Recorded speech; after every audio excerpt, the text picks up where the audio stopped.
Hi guys, இன்றைக்கி வந்துட்டு என்ன ஸ்பெஷல் பண்ண போகணும்னா ராகி களியும் சிக்கன் கிரேவியும். ஸோ அதுதான் நீ ஸ்பெஷல். வாங்க எப்படி செய்யலாம்னு பார்க்கலாம்.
கிரேவிக்கு தேவையான மசாலா ரெடி ஆயிடுச்சு. இதை வந்துட்டு ஆற வச்சு நல்லா ஃபைன் பேஸ்ட்டாக அரைச்சிக்கலாம். ஓகேங்களா? இந்த மாதிரி அரைச்சிட்டு அதுக்கப்புறம் வந்துட்டு நம்ம குழம்புக்கு ஸ்டார்ட் பண்ணலாம்.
இப்போ நம்ம அரைச்சி வச்ச மசாலாவை ஊற்றிக்கலாம்.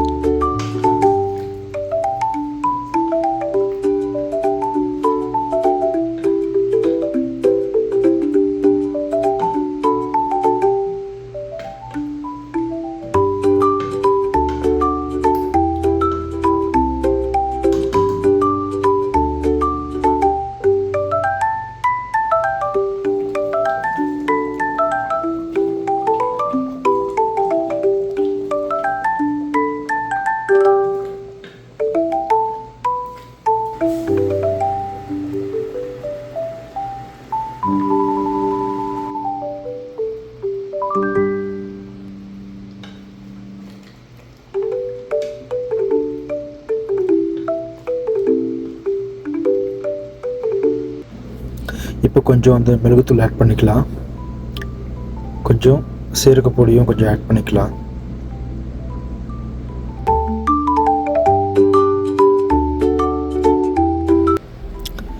சிக்கன் குழம்பு ரெடி ஆயிடுச்சு. அடுத்து வந்துட்டு கேழ்வரகு களி பண்ணுறது எப்படின்னு பார்க்கலாம் வாங்க.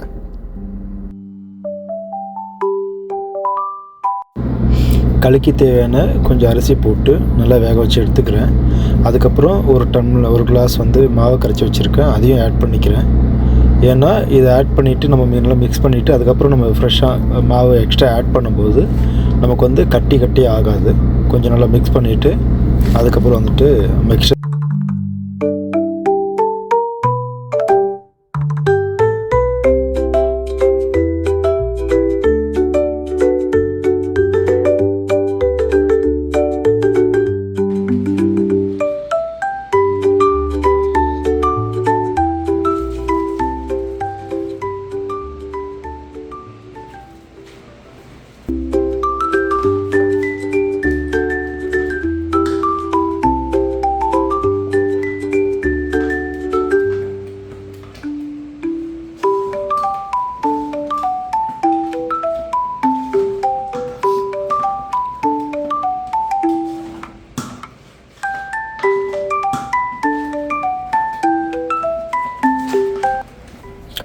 இப்போ கொஞ்சம் தண்ணி ஆட் பண்ண போகிறேன்.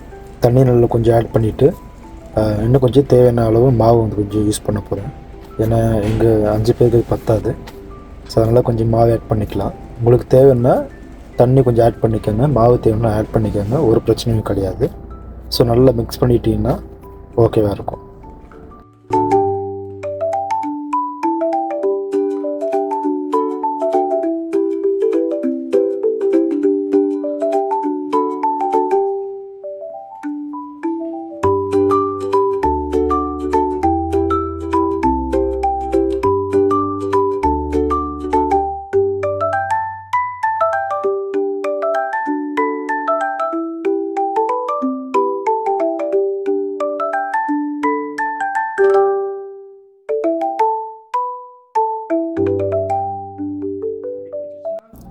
இந்த மாதிரி பதம் வந்ததுக்கப்புறம் நம்ம வந்துட்டு நல்லா மிக்ஸ் பண்ணிகிட்டே இருக்கணும். ஏன்னா அடி பிடிச்சிடக்கூடாது, அடி பிடிச்சா அது வேஸ்ட் ஆகிடும். அதனால் மிக்ஸ் பண்ணி கொடுத்துட்டு ஒரு குறிப்பிட்ட ஸ்டேஜுக்கு மேலே நம்ம வந்துட்டு மூடி போட்டுட்டு கேஸ் ஆஃப் பண்ணிக்கலாம். ஸோ கொஞ்ச நேரம் ஆறுனதுக்கப்புறம் இந்த மாதிரி வந்துட்டு உண்டை போட்டு வச்சுட்டிங்கன்னா எடுத்து கொடுக்குறதுக்கு ஈஸியாக இருக்கும். யாருக்கு எவ்வளோ வேணுமோ அவ்வளோ எடுத்துப்பாங்க. நான் சின்ன உண்டை தான் பிடிச்சி வச்சுருக்கேன். குழம்பு ரெடி ஆயிடுச்சு, களியும் ரெடி ஆயிடுச்சு. வாங்க சாப்பிடலாம்.